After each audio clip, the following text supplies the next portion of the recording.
মিনাল্লাহি হাক্কাল হায়া, তোমরা আল্লাহকে লজ্জা করার মতো লজ্জা করো, লজ্জার হক আদায় করো, যেভাবে লজ্জা করা উচিত ওইভাবে লজ্জা করো।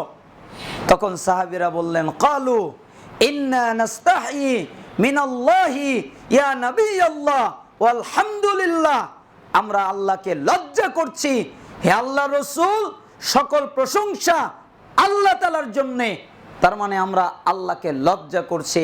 রাসূল সাল্লাল্লাহু আলাইহি সাল্লাম বললেন, না, তোমরা যেটাকে লজ্জা মনে করেছো ওইটা লজ্জা না, তোমরা যেটাকে লজ্জা জেনেছো ওইটা লজ্জা না, তোমরা যেটাকে লজ্জা বুঝেছো ওইটা লজ্জা না।